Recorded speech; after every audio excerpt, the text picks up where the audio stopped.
welcome to another episode of Back History by Angela Buffington. I'm super excited today to have the winner of the IBC Solo Duo category for the Trinity River Blues Society here, E.J. Matthews. Yes, ma'am. Thank you very much. So I want to talk a little bit about you winning the North Texas Blues Challenge, Trinity River Blues Society's competition. Mm-hmm. You know, you won it last year, and you're going back to represent this year. So tell me how you feel about winning that competition, and what did you learn the first time you went down to the IBCs? Well, first I'd like to say thank you for inviting me to the competition, and a lot of good talent there, and I do my best to do me. You know, nobody can do you like you. That's so, true. so with that being said, you know, winning the competition and getting to go back down to Memphis, man, is I feel like I got unfinished business down there. You know, when I went down there, it was so many musicians from different parts of the world and the country and different accents, and I got to meet so many different type of. It was just amazing. The musical atmosphere was just it was overwhelming. You know, it really was, because you had to go in there and you had to be prepared and you had to be ready. And so I just want to say thank you to the Trinity River Blues Association for letting me enter the competition and putting me on this path down the IBC. And you have an interesting backstory about this year's competition. You know, how did you get to when you went on? When you signed up for the competition, you were going on a cruise. Yeah. And I think that's an interesting story that it needs to be told. Yeah, well, yeah, you know, it was me and my wife's anniversary. And so we had this cruise playing, and I was like, okay. So I said, we'll be back. I think the competition was like on the Third, the August 3rd. August the 3rd. And I said, baby, when does the ship get back? She said, August the 3rd. I was like, okay, let me figure this out here. She said, what time? I said, what time are we going to pull up at the port? She says, about 6 a.m. I was like, okay. Then she says, well, we probably won't get off the ship about 9. I was like, oh, God, it's pushing it. So we pulled up there, boy. I got it ready. We went downstairs, and we were down there waiting. As soon as we opened them doors, we ran out of there and jumped in the car and shot on back. And when I came back to, when I got back to, was it Port David's? Port David's. It seemed like I was there. I was ready to go. And then a few shows, a few people later, I was on stage. So I still had ship. What do they call that? I still had ship. I was still rocking. You know what I mean? So, yeah, I came back and came from the Bahamas. I was, down there laying out on the beach and stuff. Yeah. Yeah. So I had a good time, and I made it back though. So I have to tell you, I have to share my part of that back history story. So when EJ told me that he was going to come back on August 3rd, I said, I don't care what you have to do. Yeah. I don't care if you stuck in the ocean. You better swim back. Yeah. Get in that car and get to that challenge. Yeah. So yeah, he was flying out there, and he got to the challenge, and he was tired. You could tell he was tired. I wore out. Yeah, and then when he left, and didn't even know you won. I had to call him. He was in the bed when I called him. Yeah, I was asleep. Yeah, I was like, what are you doing? Where are you? I'm in the bed. Yeah, I was in the bed. And I said, well, you won. Oh, No, you yeah. joking. I'm not going to call him joke like that. Yeah, no, because it was a lot of talented cats there, man. Playing and because I'm a music person. I dig other types of music, especially if it's an original. I really dig that stuff because it takes a lot for a person to get up there and to be able to put their own self, their own soul out there with their own music. It takes a lot to do that because everybody's not going to dig what you dig. Everybody's not going to like what you like. You know what I mean? So that's the way I've always been. I try to go out and support musicians, but I really try to go out of my way when I'm not playing to support musicians who have their own stuff going, who got their own music. That's where I go. Even though it's not where everybody's at, I go find those guys that are doing their own thing. It might not be but 3 people there, but that's where I go. That's why you never see me nowhere. I always try to find some. Well, you say I always follow you, so I even beat you home and drinking a beer out of your refrigerator is what you always tell everybody at the show. So I see you, you just don't see me. Yeah. I hear you. So tell me, what inspires you, when you write a song, Well, where does that come from? My grandfather's from Butler, Georgia, and he's a blues singer and a guitar player. He used to always be on the front porch when we was kids. And he'd be like, EJ, go in there under the bed and get my guitar. And so I would go in there, you know, get the guitar. He'd bring it out, and everybody called him Mr. Zan. His name was Arander Matthews. Mm-hmm. And he'd be out there playing that guitar, boy. And I'd be like, what? Everybody like, Mr. Zan. And so he used to always let me play it. You know, he used to let me play it. And I'd be trying to play Muddy Waters, and I'd be trying to play all these different things. 'Cause I never heard him play any covers. Never. He always told me, he says, you ain't got nothing to say? Playing all the other folks' songs, you ain't got nothing to say? And I kind of took that to heart, and I was like, you know what, he right. So I just kind of wrote about stuff around here, pine trees and chicken coops and country living, you know. So I just kind of went with that, and that's basically what my songs are true stories, Mm-hmm. you know. So That's how my great grandfather was. They lived in the country. When we went to visit, he would get out there and get that Les Paul Jr. out, and then he would make up songs. There was never any covers or anything. He would just, you know, next thing you know, 1, 2, 3, and off he'd go and play and, you know, talk about, because, you know, he was part of, you know, slavery and all that kind of stuff, and he would just tell stories, make stories and songs about that. So yeah, that's, you know, a lot of times that's where that originality comes from. They just make up their own stuff. Sometimes they may not even got to hear many covers, to be honest. So they had to just sing about what they know. yeah, and see down in like where my grandfather buried at now, the state of Texas just put up a historical marker there because there's a bunch of slaves buried in this in the graveyard there. And so I mean, you don't have to go far to find something to bring out that stuff in you, because it's right there where we're from. Mm-hmm. You know, all these different slave graves and all these different little shanties people used to live in, and so the music just kind of, you know, it writes itself, you know. So you have a unique style of music that you do. A genre is kind of I guess bluesy country kind of thing. So, you know, it captivates everybody. They just love it. So, you know, what made you get into that? I mean, because you write songs, but you could have went into another, you know, direction. But that's the direction for you, and everybody loves it. How did you say that's what I'm going to do? Because nobody could be better than you. Nobody can do you like you. And I thought about that. I said, you know what, man, can't nobody do me like me. I'm the best me That's out true. there. You can do you. Just do you. And so when I write my music, I just do, because I like all types of music. People be like, I like rap music. I like country music. I like blues. I like gospel. I was raised up on all that stuff. So I just took it and made it like a gumbo, you know. And so threw it all in the pot. And I just started doing my thing, and I was like, yeah, I think this will work. So when I first started coming out with it, man, people was like, that's weird. I never could get a gig at blues places. They still kind of shun me a little bit, to be honest with you. I could never get a gig because, you know, everybody's got to be a guitar slinger. You know, everybody has to sing Muddy Waters, and everybody has to go that route, and I chose not to.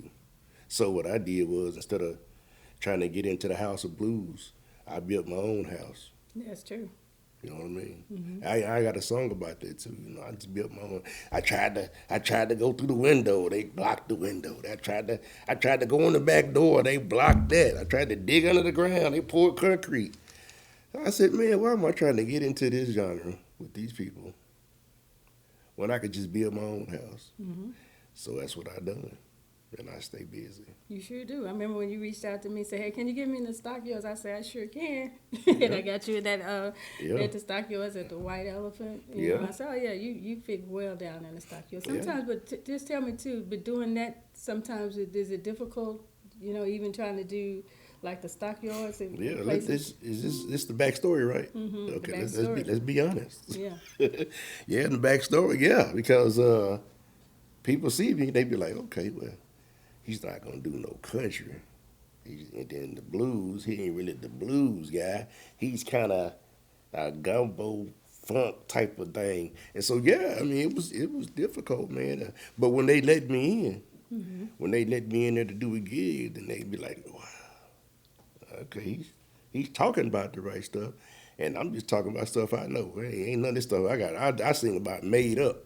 I don't make up songs. They just come to me about everyday living.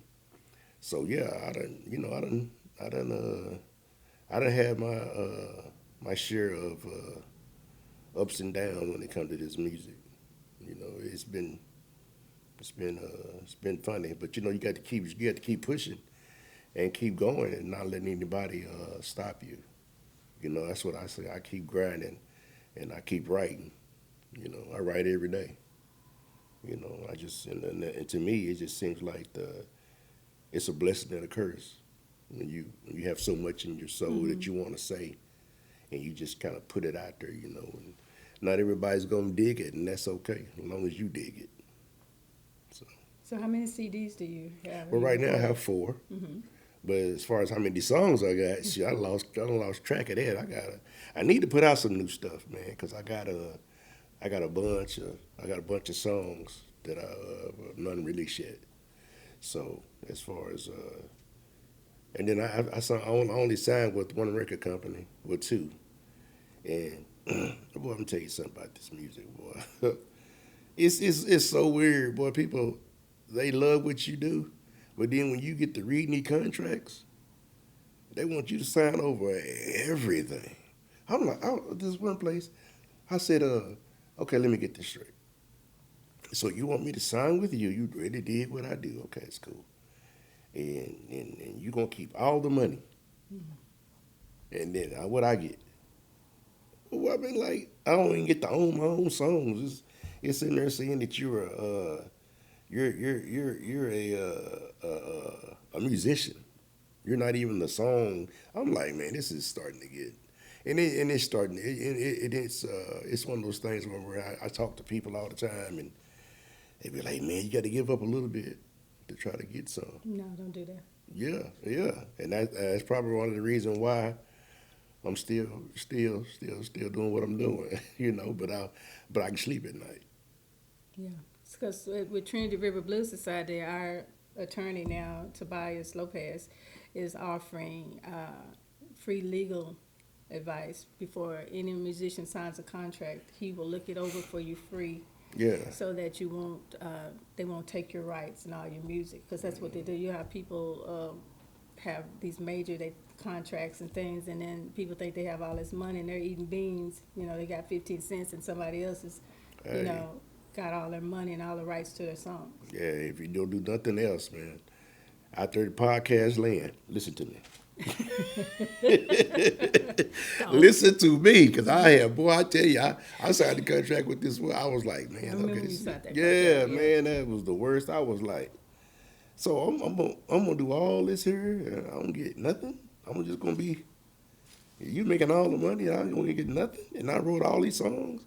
It just don't seem right to me. It's not, you know, you have to be very careful. I think people get excited when they see those contracts and they don't understand them, and all they see is money and cars and stuff, but they, at the bottom line is they're getting gypped if you're not careful. And then, so don't sign anything. He's right. Don't sign any contract. Yeah. Then he without having legal representation. Then he wanted to keep my name and likeness for 10 years. I was like, let me see here, 10 years. Yeah, it's like now. I got a song right now that's over in Australia playing on a commercial, and I don't get anything. I don't get nothing. Not nothing. I'm trying to figure out. I got a song in a movie. They sent me a little bit of money, but I don't get anything. And it's in there with it's called I don't know the name of it. But anyway, it's on there, and right in the middle of that thing, there is me singing. And I don't get anything. You didn't talk to anybody legal to help you? Yeah, in the beginning, you know, they come with that. Here you go, EJ, and yeah, it's gonna be. And then when it playing all the time, and I'm hearing people talk about it and this and that, and I didn't know how that stuff works when it's on there. You know, they pay you X amount of dollars for this. I mean, it's on their biggest day, written by Angela Matthews. But yeah, and then I got like I did a couple of commercials for like radio station spots and then they'll give you like a couple $100 to do this, and then the thing runs for 5 years. You know, where's the money at in that? So it's just a lot, man. You really have to be able to not get so excited because Yes. one thing about being a musician is they got us because every musician I know, the ones that really love music, if you really truly love music, we don't want them to know, but we'll play for free.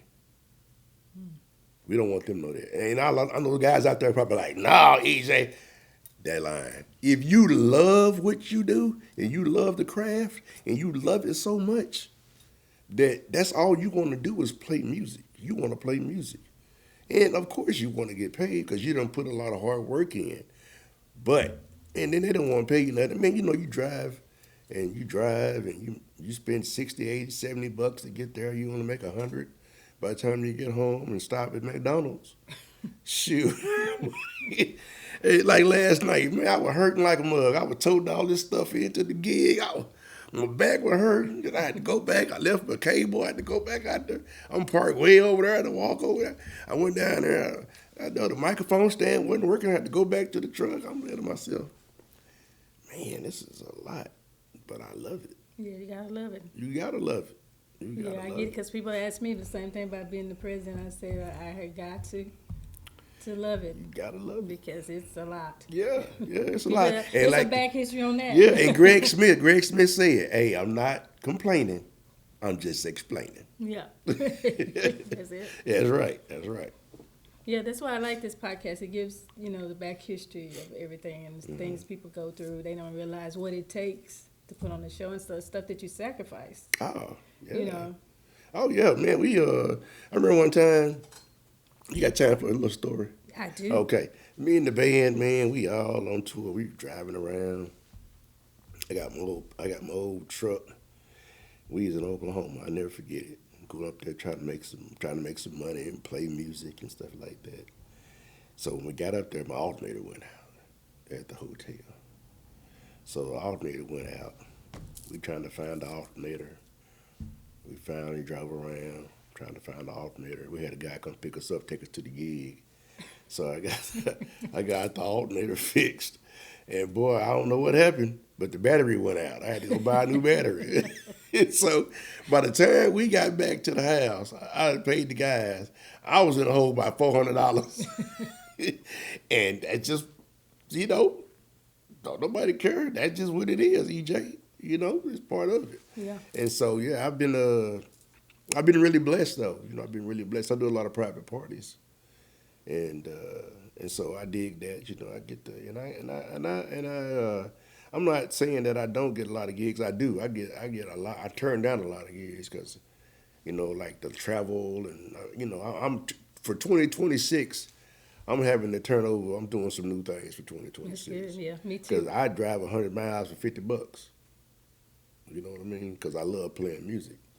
I love music. I'd be like, I just keep the money. Let me go ahead and play some music for y'all. Let y'all hear some of this EJ Backwoods. And I guess I need to stop that because that hurts all the musicians if we don't stop it. But I don't know. I don't think you. I mean, that's the thing. It's a lot of musicians do play for free. You like you said, they want to play just because they love the music or whatever. But then that's a lot of things too. When especially on the business end, the venue's like, well, they'll play for free. And that's not the attitude to have because I know what y'all go through. I know the sacrifices and all that stuff. Because sometimes I go to a thing and I gotta talk and stuff, and I'm like, oh, my stomach hurt. I done took about 5 Imodiums, and they don't know I'm just up here with a hope and a prayer that I don't fall over. There's a lot into this music world. I mean, whether you're on the business side or the music side, that people don't know you go through. It's a lot. Yeah, and you see these guys, man. Like I play with a lot of guys, different guys. I see guys, and it'd be $100,000 worth of equipment on stage. And you paying them $100, and they never break even, And I opened for Wayne Toops. They had called me up, and Wayne Toops won like 8 Grammys, from Louisiana. They called me up. I don't know how they got my number, but they hit me up. It was like, hey, can you come to Denton? I think I played KON one of those festivals, and one of the guys seen me or something. Right. He's like, "Hey man, your music kind of fits what we do, and come to Denton and open up for us." So I go up there. They put up in this big old nice fancy stuff. I'm like, man, but this is nice right here. You know, I'm like, okay, this is what you do. I'm looking at this stuff. And so I asked the drummer, because he had this like really cool drum set. And it was all low, you know, it was all sitting around there real low like. And I was like, man, that's a nice drum set. I'm sitting up here, I got my guitar. My guitar costs like $350, you know, playing this guitar. I said, hey man, what drum set like that run? He told me it was $30,000. He told me that drum set cost him $30,000. And I said to myself, a $30,000 drum set. Can you imagine? But you know what though? With those guys that roll like that, you have to have good equipment to be able to function and go out on those. And I'm sure that $30,000, it probably plays different than the one that costs $100. But yeah, it was 30 grand for the drum set, and I just started, you know, thinking to myself, but those guys, they play everywhere, and Yeah, that's where you make your money touring. Yeah. That's just tour so much. They say Yeah. that's where the money is, to tour. yeah. You ready when you go down here and win the I am. IBCs, because you're gonna win it. I am. I've been And I'm gonna be so excited to have a win under my belt. I feel like a Super Bowl. Yeah. Super Bowl. Yeah. We at the Super Bowl. Yeah. Just don't throw no ice on me though. Yeah, I want to look cute. I hear feel you. like water and stuff. I've been exercising, trying to Yeah. get myself together. Yeah. Get my wind up. You know, I got my set list together too, so I've been I got like a couple of set lists I was gonna do. You know, and I promised I ain't gonna get up and do the splits or nothing. I'm gonna, you know, I got a couple set lists together. I've been like, you know, which one's gonna be the best. So I'm looking forward to it. I got a couple calls from people that I met last year, and they were like, hey man, I seen you gonna be there. You know, I was like, yeah, I'll be there. And I had a lady call me from Colorado, and she went pretty deep in the thing there, and she was like, hey, me and my husband, we're gonna be there this year. And she says, my husband said, I'm gonna bring. He already went and bought a 12-pack of batteries for you. I was like, I don't need no batteries. I'm good. I'm good. So I got my own. So yeah. It was. And you know what was so crazy when we played that last year? It was so packed in there, but it was so cold. They didn't have no heat. No. They didn't have no bathroom. No. I was like, all they had was cold beer. I was like, who is drinking beer in this place? It was snowing outside, but it was, we were in there just like, oh my God. So, you know, and across the street there was the, really nice, so you had to go to this restaurant. But it was such amazing to see all those talented musicians, like from Canada. I seen some people from New Zealand. I met some people from New Zealand. They were amazing. So, yeah, I'm looking forward to it. Well, EJ, I'm so glad that you did my show today, and Yeah. you always have interesting stories. We always have a lot of back history and a lot of stories we can tell. Yeah. Because I've been a fan of yours forever. Well, I appreciate that.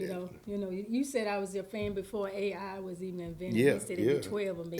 Whenever he tells that story, I know he's talking about me as 12 of this lady. Right Yeah. here. She was there before AI.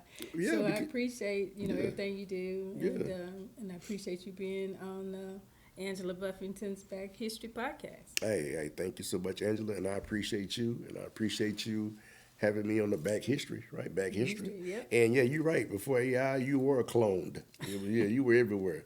Nobody can say Angela Buffington don't support musicians, because she does. She's everywhere. So thank you for having me, and I appreciate that. All right, thank you. Yes, ma'am. So if you'd like to find out more information about the Trinity River Blues Society, you can go to our social media pages and find us there. We're on all the social media pages. We have a podcast as well, and a YouTube channel. So if you want to reach out, you want to become a member, or you want to sponsor us or whatever, or be in the challenge, to find out more information, just go to trinityriverblues.org, or you can contact me at Angela@trinityriverblues.org.